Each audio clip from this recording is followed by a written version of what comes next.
Today we're looking at the Acer Nitro 5, the 2022 version. And is it still worth getting in 2023? Hey guys, welcome back to our Hardware Sense channel. My name is Ivan. Today we're looking at the Acer Nitro 5. That's the last year version, the 2022, but this one is produced in 23, and we're gonna see if it's still worth getting in 2023 to use for gaming. But before that, a word from our sponsor. The spring is here and Easter is approaching. My friends from Busy Future are running another great promotion. Starting from March 10 to April 15, you will be able to get a lot of these great peripherals that you guys seen most of them on my channel, and you can apply my HWS promotional code to get 15% off of already discounted great peripherals with products like Dario EK871, which you guys just saw on my previous video. There's going to be a full review on this one. I really like this keyboard. It's offering a lot of functionality with very small footprint. And how easy is we can add this one? Let's say we select the black version with a red switch, add it to the card. From here, of course, we can go straight to the card and proceed to checkout. Here, don't forget to add my HWS promo code and mark free shipping. You can get this Dario EK871 for as low as $68. Your favorite payment method is right here outlined. Personally, I always select PayPal and I submit my order extremely easy as always. Products like Dario A955 gaming mice, one of my favorite mice when it comes to wireless because it's big. It's full with features and it can be used across multiple devices. I absolutely love this mouse. And the EOSO Z11, which is one of my favorite compact keyboards. You guys seen a video of this one, but this was one of my favorites for the last year. It is so comfortable to use on a small space and it's so good to travel with. I absolutely love it. And there's another one that I'm really interested in to review, so maybe soon you guys are gonna see it on the channel. This is the EOSO K620.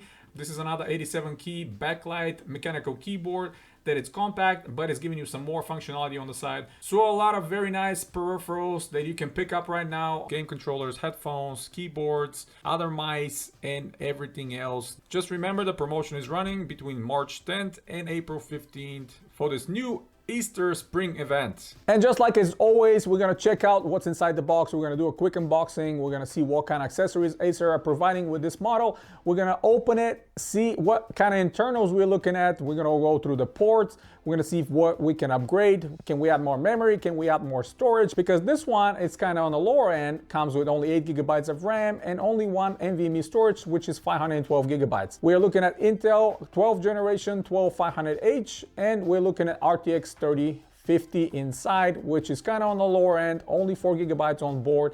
And we're gonna see on a separate video how is the gaming performance and how are the temperatures with this particular laptop. So without further ado, I'm gonna go right ahead and do the unboxing. We're gonna check out all the other things, and at the end, we're gonna talk about it and the conclusion. Now, straight in the unboxing, the Acer Nitro 5 comes in a kind of a large box. You can see it's a little stylized, a little ominous with the "it lies within" and all that stuff, but you know, kind of goes with the theme of gaming. We have the lightning bolts and all that stuff. Obviously, we have the specification as well on the side.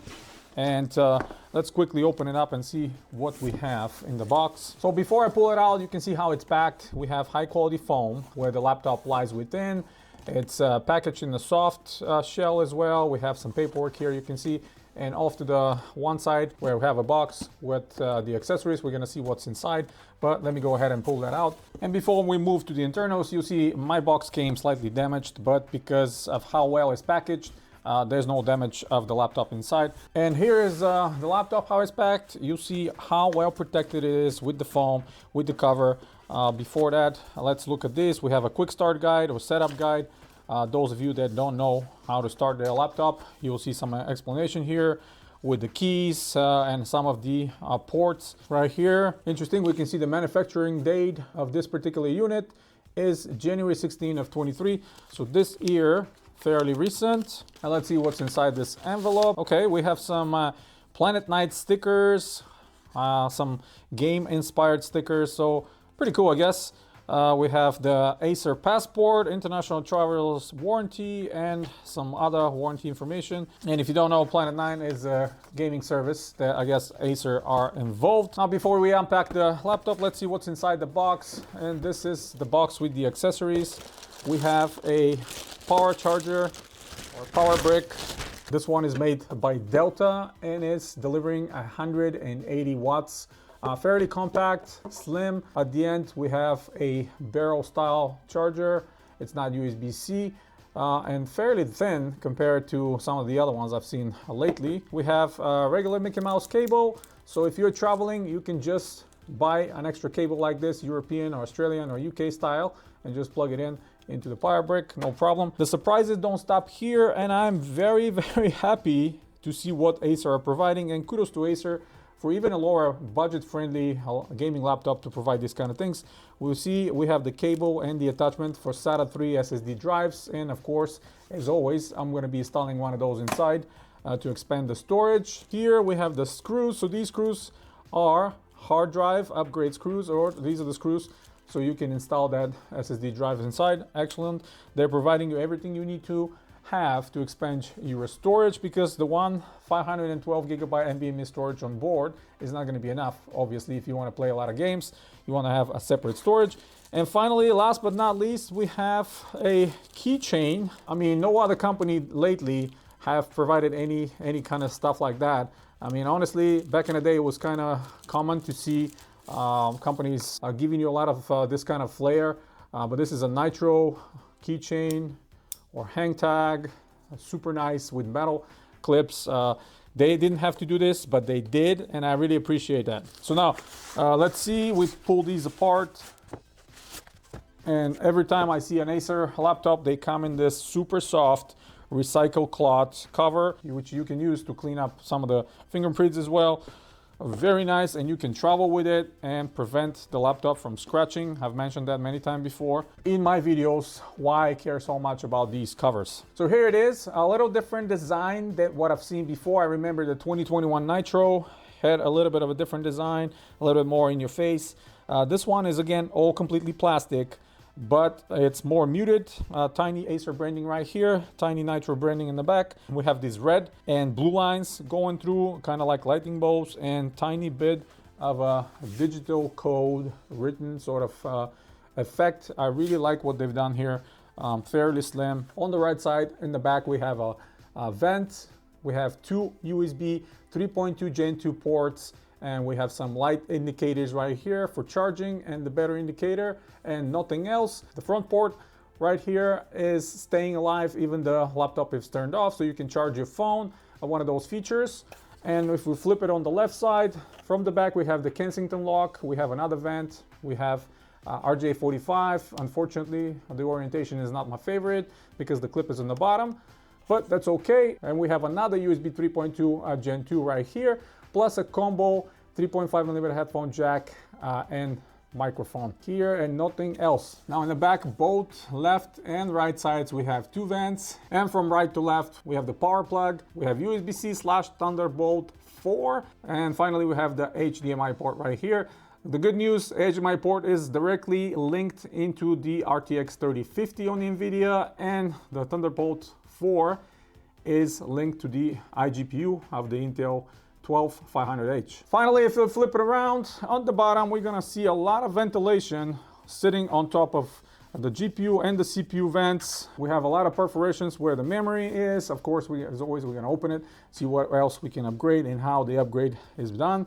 In the back, we have two large rubber feet. In the front, slightly smaller, but still very sticky rubber feet. We have two speakers placed on kind of an angle, front, left and right side, nothing unusual. And we have 11 screws, so we'll see if they are the same size or not. And open it, let's see if we can open it with only one hand. And yes, it can be opened with only one hand. Excellent. And right here we have another cover for the keyboard. All right, what we're looking at here is full keyboard.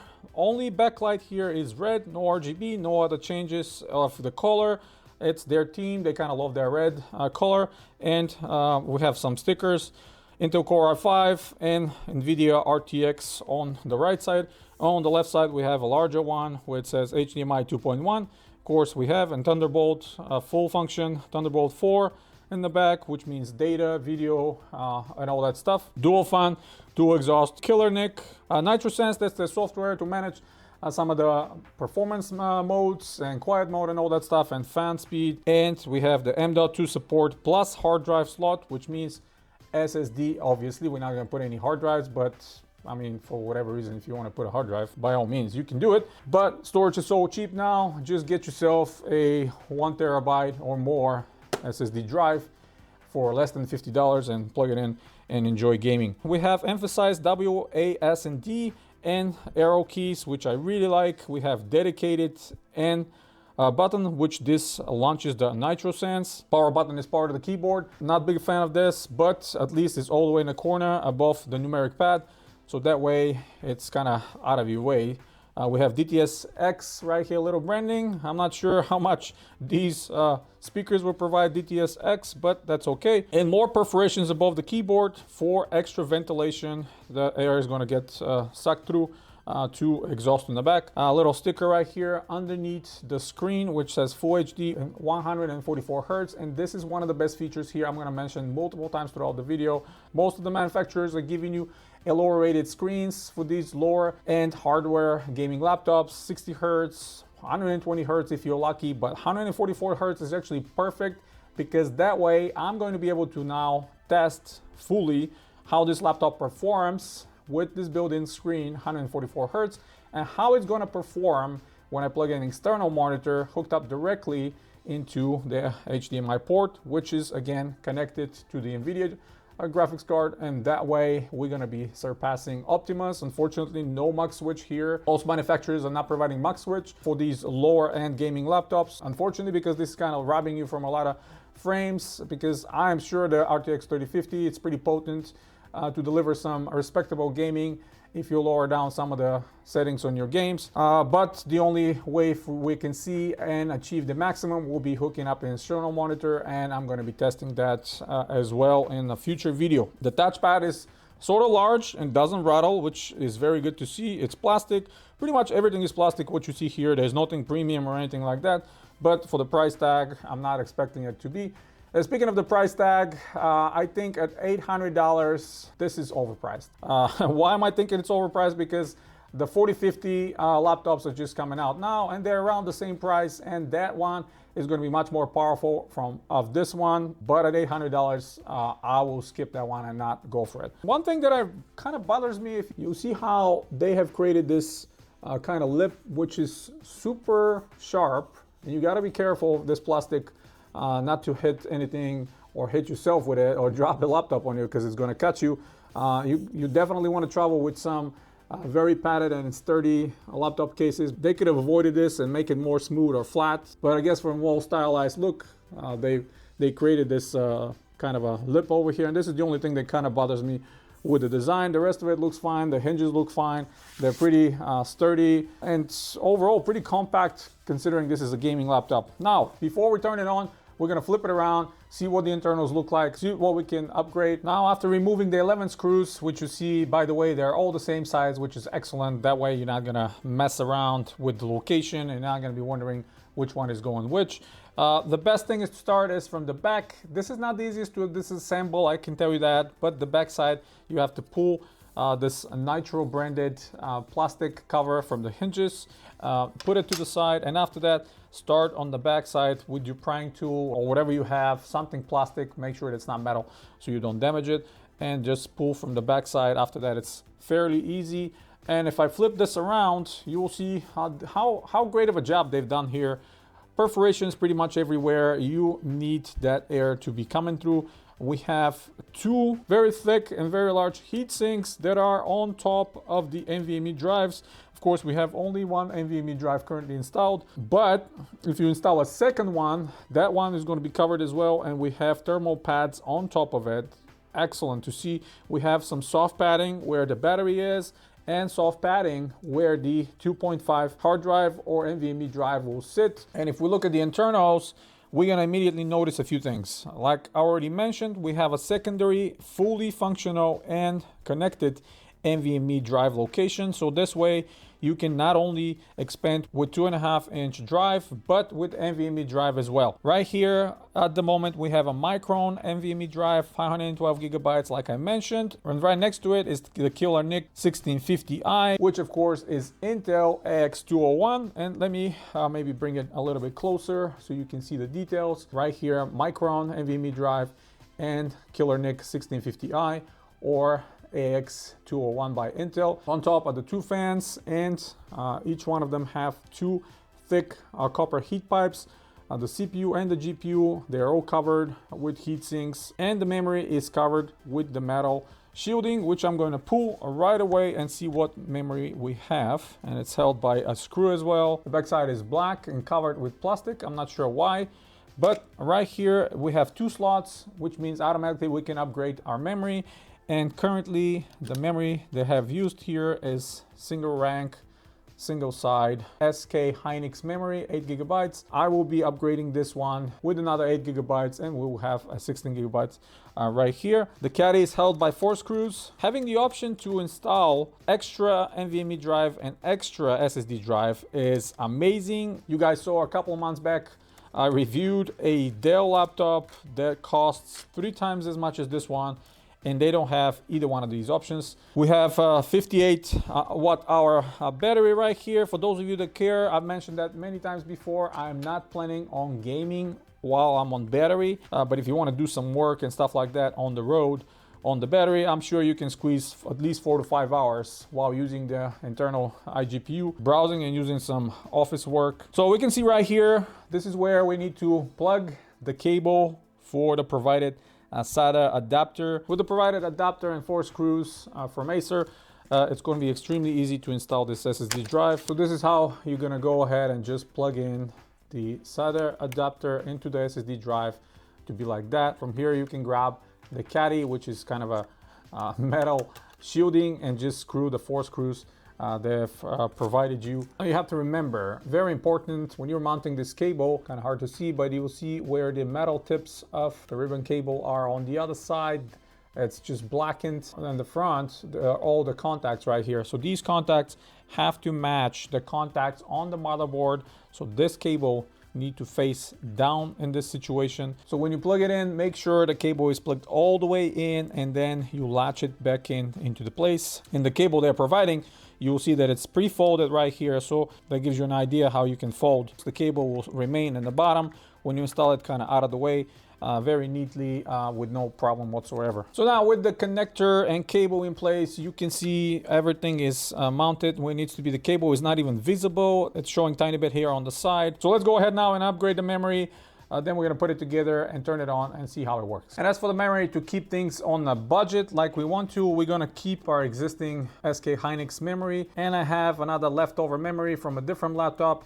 This one is Samsung, but the brand doesn't matter. It's the same specs, 3200 megahertz memory. And now we have 16 gigabytes of RAM. We have extra 1 terabyte SSD storage on top of the 512 gigabytes. I'm gonna put it back together. We're gonna turn it on and see how it performs. Now with everything assembled, flipped around, I plugged my mouse in. Let's turn it on and see if we have the memory recognized and the SSD storage. Right away, you'll see how this keyboard is lit up red. I actually like, because this is my preferred color on pretty much any keyboard out there. And I'm gonna have another video obviously emphasizing on gaming, temperatures and performance, but right away I just wanted to see a few things, if the memory is recognized and everything else. We have a custom wallpaper from Acer, and if I go to the task manager, let's see what we have. Yes, the memory is recognized. We have 2 slots, so dual channel 3200 megahertz memory, and the SATA 3 SSD drive that I just installed. It's 1 terabyte by Team. If we go to memory, we have dual channel recognized, 16 gigabytes. Again, both memories are running at 2252. The firmware is from August of last year, a bit of an old. Hopefully we're gonna see some updates from Acer. And the last thing I wanted to see here before we go to the conclusion is what kind of bloatware we're looking at. All right, so first things, yeah, we have Forge of Empires, we have Spotify, We have other things. We have McAfee. And of course, you notice right away with these newer laptops, everything comes with Windows 11. Of course, you can drop down to Windows 10 if you want to, but with Gen 12 and 13 and above, it's much better to have the Windows 11 because I have a better management for the P and the E cores for Intel. So I'm gonna stick with this one and try to learn as much as possible with Windows 11. So what we have here is Acer Configuration Manager, Acer Jumpstart, Acer Product Registration. That's all kind of a bloatware right here. Care Service, Care Center. More stuff that we need to remove. ExpressVPN we're going to remove immediately. We have McAfee, which is going to go in the trash bin immediately as well. Microsoft 365 as well. Spotify Music, that's going to be removed. Web Advisor for McAfee, that's going to be removed. So we're looking at quite a few bloatware programs. Last thing, if we go to the Nitro Sense, the only thing here I see useful for us is the different profiles. We have Auto for the fan control, Max, and Custom. Currently, they're not even spinning because it's about 20 degrees Celsius in the room. Now they started moving slightly, but you can't hear them. And we have quiet, default, and performance profile here. Nothing else. You cannot turn off Optimus. You cannot do any of that stuff. But yes, so far, mixed feelings about this laptop. Let's go into conclusion and talk about it. All right, conclusion time. And what do I think about the Acer Nitro 2022 version? Well, I have to say I have a lot of mixed feelings about this one because Acer have done some things that are extremely valuable and throw some things in the mix that not a lot of other companies will provide for a much higher price. And you've heard me talking about it throughout the video. They are including in the package the ribbon cable for installing a separate SSD drive or hard drive. They have provided you all the screws. And in addition, they throw in even a keychain, which you probably think it's not that important, but stuff like that is no longer provided by any of the other manufacturers, especially for the price and stuff like that. I remember seeing back 10-15 years ago when you were getting a gaming laptop. So aside of that, you see the internals are almost perfect. We have slots for 2 NVMe drives. We have an additional slot for a 2.5-inch SSD drive or hard drive. You can replace the Wi-Fi card if you want to, although this one is excellent. And you can upgrade your memory. There are 2 slots. They included 8 GB of RAM, can be paired with another 8 GB of RAM, and you're instantly boosting your performance with 16 GB of RAM, or you can remove altogether. And if you have another kit, let's say 2x16, you can have 32 GB of RAM installed for those of you that require more RAM. One of the best things here is the screen. 144 hertz. Lower end laptops normally give you 60, or if you're lucky, 120. But 144 is excellent. And what else? There's plenty of ports. Those of you that require a lot of USB ports, they are included. Thunderbolt 4 is on board. HDMI 2.1 is on board. Now the price obviously is the biggest issue here. And I think at $800, this laptop will be hard to recommend. I think the actual price, especially considering the newer generation gaming laptops are already out. And some of those with 4050 are around the same price. The real price for me should have been under $600. That way I can easily recommend it to anybody that is looking for a budget-friendly, lower-end gaming laptop and somebody that just wants to game on the go and doesn't want to spend a lot of money, or maybe is just looking for some more basic games that they want to play. But at $100, I'm sorry, I cannot recommend it. I cannot say go ahead and buy it unless you really don't have any other option, and this is your only option you can get for $800. Under $600, if you see it, yeah, absolutely, this is an excellent choice. Go ahead and grab it. So that's pretty much it, guys. Hit the thumbs up if you like the video. Stay tuned to the channel. Subscribe if you're new. Check out the links in the description if you want to support the channel directly. It helps me tremendously to bring you videos like this regularly. And as always, guys, you have a wonderful day.